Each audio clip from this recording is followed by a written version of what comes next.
Selamat siang semuanya, anak-anakku mahasiswa semester 5. Kali ini kita akan belajar tentang pemeriksaan dalam. Hanya kita akan menggunakan alat-alat yang ada di rumahmu. Kita bisa menggunakan ini toples ya, toples plastik. Kita buat, kemudian kalian lobangi bagian pantatnya, ini ya, kalian lobangi dan kalian tempel dengan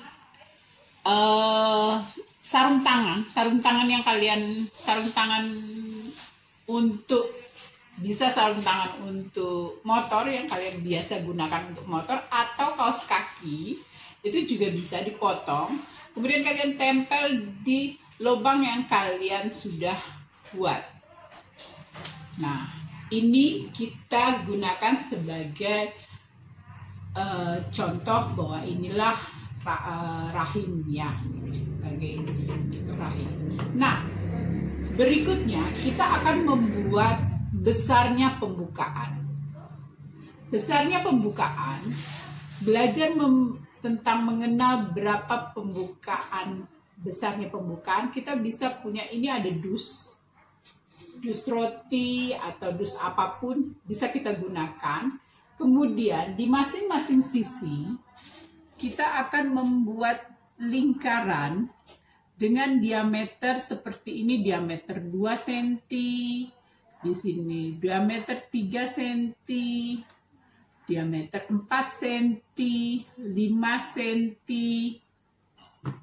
6 cm, dan 7 cm. Jelas? Nah, baik.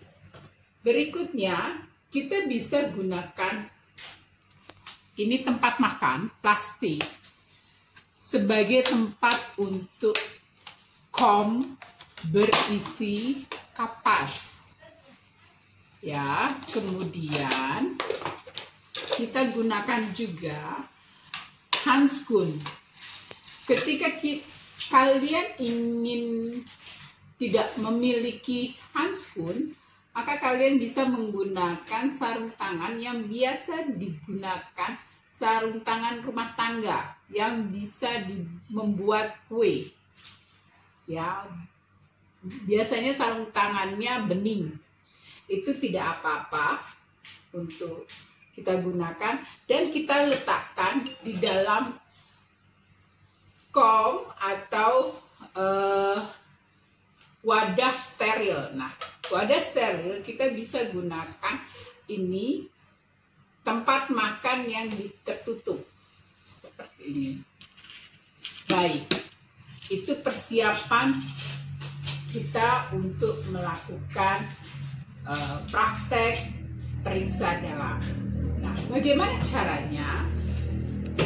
Pertama, kita buka dari toples ini yang sudah kita pasang dengan kaos, boleh kaos, boleh sarung tangan, ya, seolah-olah. Kemudian kita masukkan ini ke dalam toples. Nah, ini kan harusnya dia sejajar dengan lubang vagina. Ini ceritanya kita ubah menjadi lubang vagina. Oleh karena itu kita butuh ganjal untuk mengganjal supaya dia posisinya enak pada saat pemeriksaan dalam. Baik. Nah, seperti ini. Jadi ini adalah kita cara belajarnya. Kemudian kita masuk ke dalam teori periksa dalam. Pada saat kita melakukan pemeriksaan dalam, semua alat dan bahan sudah kita siapkan. Yang berikutnya adalah bagaimana cara kita melakukan pemeriksaan dalam. Pertama-tama akan memberitahukan kepada ibunya bahwa kita akan melakukan pemeriksaan dalam. Kapan sih kita melakukan pemeriksaan dalam? Pemeriksaan dalam dilakukan pada satu, untuk mengetahui pada saat pasien datang, untuk mengetahui apakah pasien sudah dalam keadaan infarktu atau tidak. Yang kedua, pada saat ketuban pecah, kita akan menilai seberapa besar pembukaan proses persalinan itu sudah berlangsung. Yang ketiga, untuk mengetahui kemajuan persalinan. Biasanya kalau dalam patografi itu setiap 4 jam sekali kita lakukan pemeriksaan dalam. Seperti itu.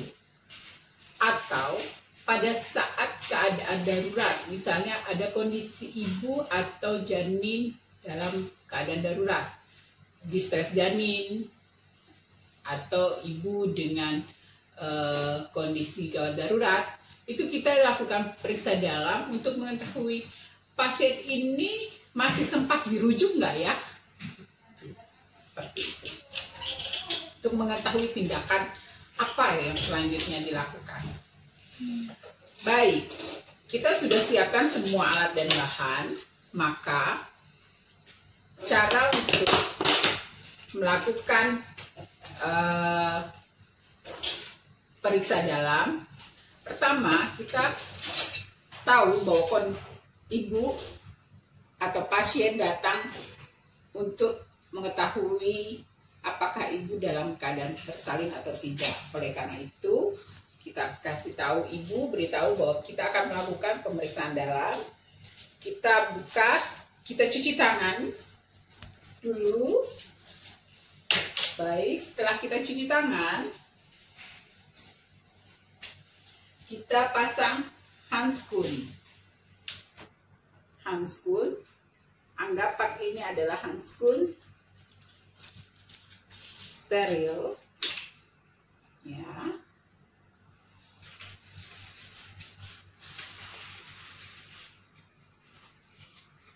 Handskun, kemudian caranya adalah kita ambil 3 atau 5 sesuai dengan kondisi pasien, kebersihan dari vulva pasien.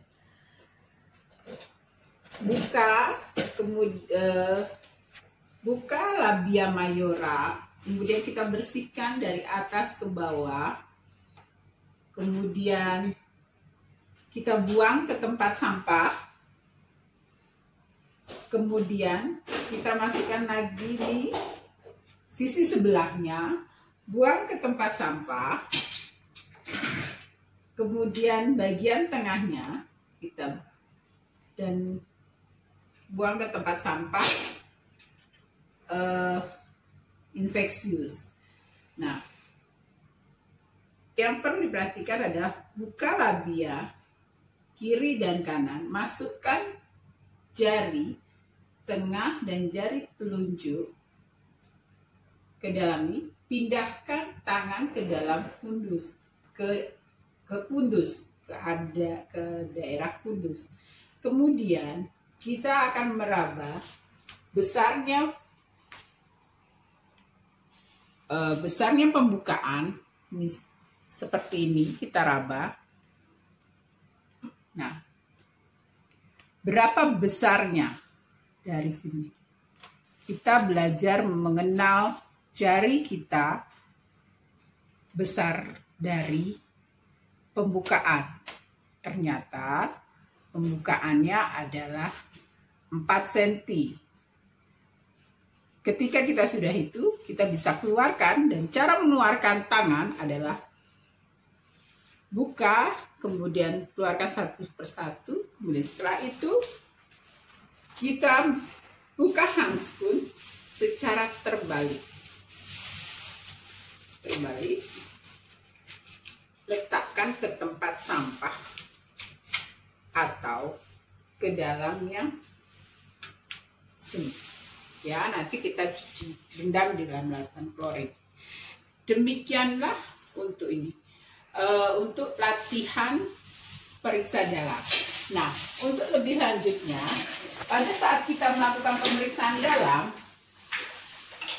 ini ada, kita pada saat itu adalah memasukkan tangan kita, bayangannya adalah ke dalam vagina. Kita akan melihat, pertama adalah memasukkan tangan kedua jari kita, jari telunjuk dan jari manis secara bergantian. Pertama jari manis dulu, diikuti dengan jari telunjuk. Kemudian yang kita lihat adalah bagian vaginanya ada masalah atau tidak. Kemudian kita cari, kita tentukan porsionya. Kita lihat, untuk porsio, kita pindah ke gambar yang selanjutnya. Ini adalah bentuk-bentuk dari porsio. Ini pembukaan 1 sampai dengan pembukaan 10. Ya. Nah, kita umpamakan pembukaan 1 dan pembukaan 10, kita belajarnya adalah dengan membuat seperti ini. Ini pembukaan 1 sampai 10. Nah, di sini ada porsio tebal, ada yang tipis. Nanti tebal ini ada yang konsistensinya lunak dan keras atau kaku. Nah, membedakan lunak dan kaku itu kita bisa meraba bibir kita sendiri. Kalau dia seperti bibir, itu berarti dia konsistensinya lunak. Tapi kalau seperti hidung kita raba, itu berarti dia kaku. Nah, itu kita belajar tentang konsistensi dari serviks mulut rahim. Mungkin itu saja yang bisa saya sampaikan. Demikianlah kita belajar untuk belajar mengenal pembukaan serviks di rumah dengan alat-alat yang sangat sederhana. Sampai di sini dulu. Sampai ketemu lagi. Selamat siang dan salam sehat selalu.